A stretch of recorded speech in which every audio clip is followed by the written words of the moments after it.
കേരളത്തിലെ ബി.ജെ.പിയുടെ വളർച്ച എത്ര വേഗത്തിലാവും എന്ന ചോദ്യം വളരെ പ്രസക്തമാണ്. കേരളത്തിലെ ബി.ജെ.പിയുടെ വളർച്ചയ്ക്ക് ഏറ്റവും വലിയ തടസ്സം അതിന്റെ ഇവിടെയുള്ള നേതാക്കന്മാർ തന്നെയാണ് എന്ന് അവരുടെ അണികൾക്ക് പോലും നന്നായിട്ട് അറിയാം. സംഘപരിവാർ സുഹൃത്തുക്കൾക്ക് പോലും അറിയാം ഈ നേതാക്കളെ വെച്ച് ബി.ജെ.പിക്ക് ഒരു ത്രഷോൾഡ് കടക്കാൻ കേരളത്തിൽ പറ്റാൻ സാധ്യതയില്ല. കാരണം അവർ തമ്മിൽ തന്നെ തല്ലുകയും കാലുവാരുകയും ഒക്കെ ചെയ്തു. നല്ല കാര്യം, ബി.ജെ.പി വളരണമെന്ന് ആഗ്രഹമില്ലാത്ത ഒരാളെന്നുള്ള നിലയ്ക്ക് ഞാൻ അതിൽ സന്തോഷിക്കുകയും ചെയ്തു. പക്ഷെ പ്രശ്നം അതല്ല. ഇപ്പോ ഏറ്റവും ഒടുവിലുണ്ടായ വിവാദങ്ങൾ വളരെ വളരെ വളരെ മോശപ്പെട്ട രീതിയിൽ കേരള രാഷ്ട്രീയത്തെ തരം താഴ്ത്തിയിരിക്കുന്നു എന്നുള്ളത്. ബി.ജെ.പി ആളെ ചാക്കിട്ട് പിടിക്കുമെന്നതിൽ എനിക്കൊരു അത്ഭുതവുമില്ല. ആരെയും അവർ വീശും. അങ്ങനെയാണ് അവർ ഇന്ത്യയുടെ പല ഭാഗത്തും പല സംസ്ഥാനങ്ങളിലും വളർന്നിട്ടുള്ളത്. അത് കേരളത്തിൽ മാത്രമല്ല. ഇപ്പൊ ബംഗാളിൽ CPM-കാർ എവിടെ പോയി എന്ന് ചോദിച്ചാൽ നമുക്കറിയില്ല. ത്രിപുരയിൽ CPM-കാർ എവിടെ പോയി എന്ന് ചോദിച്ചാൽ നമുക്കറിയില്ല. നേതാക്കന്മാരാണോ അണികളാണോ പോയി എന്നൊന്നും നമുക്കറിയില്ല. അതുപോലെ മറ്റു പല സംസ്ഥാനങ്ങളിൽ കോൺഗ്രസ്സുകാർ എവിടെ പോയി എന്ന് ചോദിച്ചാൽ അറിയില്ല. അപ്പോൾ ഇന്ന് കോൺഗ്രസ് ആയാൽ നാളെ RSS ആവും. അതൊക്കെ നമ്മുടെ സാധാരണ നമ്മുടെ സംഭവിക്കുന്ന ഒരു കാര്യമാണ്. ബി.ജെ.പിക്കാർ ഏത് അടവും അവർ പ്രയോഗിക്കും.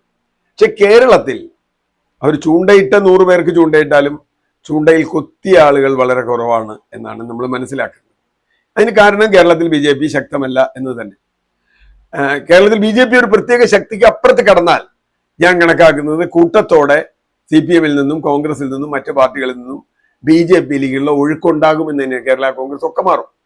പക്ഷെ അത് കടന്നിട്ടില്ല ഇതുവരെ ബി.ജെ.പി. അതുകൊണ്ടാണ് നിൽക്കുന്നത്. അത് കടത്താനുള്ള വഴിയാണ് ഇപ്പം ഇവർ ശ്രമിച്ചുകൊണ്ടിരിക്കുന്നത്. അതിൽ ജയരാജൻ ഉള്ള പോലെയുള്ള ആളുകൾ വീണുപോയെങ്കിൽ അതിൽ അത്ഭുതമില്ല.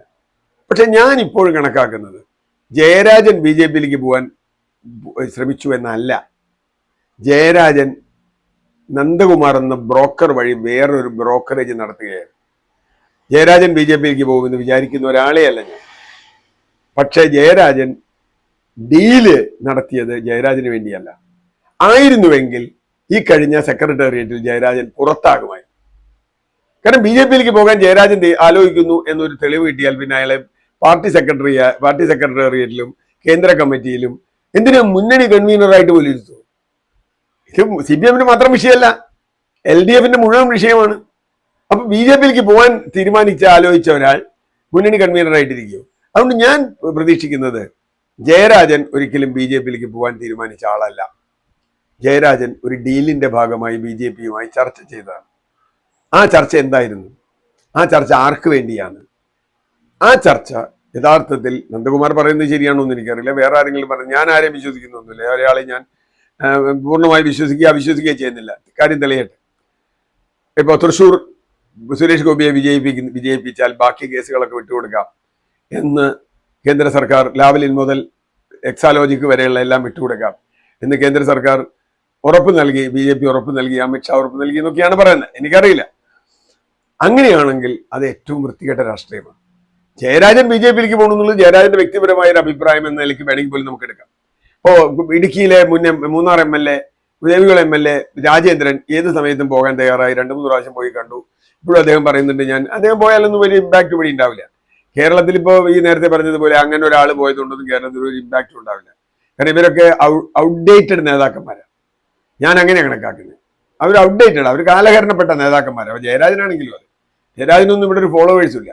പക്ഷേ ജയരാജനെ പിടിച്ചു നിർത്തുന്നത് എന്തുകൊണ്ടാണ് പാർട്ടി? അപ്പൊ ജയരാജൻ ഡീൽ ചെയ്തത് ജയരാജന് വേണ്ടിയല്ല, ചിറ്റപ്പനല്ല വല്യപ്പന് വേണ്ടിയായിരിക്കും ഡീൽ ചെയ്തതെന്നാണ് നമ്മൾ കണക്കാക്കുന്നത്. അതുകൊണ്ട് ജയരാജനെ സംരക്ഷിക്കേണ്ടത് പാർട്ടിയുടെ ആവശ്യമാണ്. അങ്ങനെയെങ്കിൽ അത് വൃത്തികെട്ട രാഷ്ട്രീയമാണ്. ജയരാജൻ പോകുന്നതല്ല പ്രശ്നം. ഇങ്ങനൊരു ഡീലിനാണ് ജയരാജൻ ശ്രമിച്ചതെങ്കിൽ അത് വൃത്തികെട്ട രാഷ്ട്രീയമാണ്. ജയരാജനെതിരായി വലിയ തോതിൽ ഇടത് ഹാൻഡിലുകളിൽ നിന്ന് തന്നെ വാർത്ത വന്നു. വലിയ തോതിലുള്ള പ്രതിഷേധം. സാധാരണ അങ്ങനെ വരാറില്ല. ഒരു ന്യായീകരണം വരാറ്. ജയരാജന് വേണ്ടി ഒരു ന്യായീകരണവും വന്നില്ല. പക്ഷേ ജയരാജൻ അവിടെ തന്നെ ഇരുന്നു. അതിനർത്ഥം ജയരാജനെ സംരക്ഷിക്കേണ്ടത് കേരളത്തിലെ CPM-ന്റെ ആവശ്യമാണ് എന്നാണ്. അത് എന്ത് കാരണം കൊണ്ടാവാം? ഡീലിന്റെ കാര്യങ്ങളാണോ? അതോ ഇപ്പോൾ വൈദികം റിസോർട്ട് പോലെ ജയരാജന് ആദ്യത്തെയൊന്നും അല്ലല്ലോ പിഴ പറ്റുന്നത്. എത്രയോ മുമ്പ് സാന്റിയാഗോ മാർട്ടിൻ മുതൽ ഇങ്ങോട്ട് എടുത്താൽ വൈദികം റിസോർട്ട് ആയാലും മറ്റ് നിരവധി വിഷയങ്ങളായാലും ഇവിടെ ആദ്യം തന്നെ അദ്ദേഹം പറഞ്ഞു LDF-ഉം ബി.ജെ.പിയും തമ്മിലാണ് കേരളത്തിൽ മത്സരം എന്ന് പറഞ്ഞു. കേരളത്തിലെ ബി.ജെ.പി നേതാക്കന്മാരൊക്കെ ഗംഭീരന്മാരാണ് എന്ന് പറഞ്ഞു. MT രമേശ് എന്ന് പറയുന്ന കോഴിക്കോട്ടെ സ്ഥാനാർത്ഥി ജയരാജന്റെ പേര് വെച്ച് സാക്ഷ്യപത്രം വെച്ച് ഇറക്കി. ജയരാജ് മിണ്ടിയില്ലല്ലോ. MT രമേശ് ഉഗ്ര സ്ഥാനാർത്ഥിയാണെന്ന് പറയുമ്പോൾ എളമരം കരീം അദ്ദേഹത്തിന്റെ പാർട്ടി സ്ഥാനാർത്ഥിയായിട്ട് എതിരെ മത്സരിക്കുക. അപ്പോൾ MT രമേശ് ഉഗ്ര സ്ഥാനാർത്ഥി, രാജീവ് ചന്ദ്രശേഖർ അതിഗംഭീരനാണെന്നാണ് ജയരാജൻ പറഞ്ഞത്. ഇതൊക്കെ പറഞ്ഞിട്ടും ജയരാജൻ CPM നിൽക്കുന്നുവെങ്കിൽ ഇത്രയും ജാഗ്രതക്കുറവ്, എനിക്ക് ഈ ജാഗ്രതക്കുറവ് എന്ന് പറഞ്ഞ ഒരു തമാശയായിട്ടാണ്, ഇത്രയും സീനിയറായ ഒരു നേതാവിന് ജാഗ്രതക്കുറവ്, ഇത് തന്നെയാണോ ജാഗ്രതക്കുറവ് എന്ന് പറയാം? ഇനി അത് അളക്കുന്ന വല്ല മീറ്ററും AKG സെന്ററിൽ ഉണ്ടോ എന്നറിയില്ല. പണ്ട് തീവ്രത അളക്കുന്ന ഒരു മീറ്റർ ഉണ്ടായിരുന്നു, ഇപ്പൊ ജാഗ്രത അളക്കുന്ന എന്തെങ്കിലും മീറ്റർ ഉണ്ടോ എന്നറിയില്ല.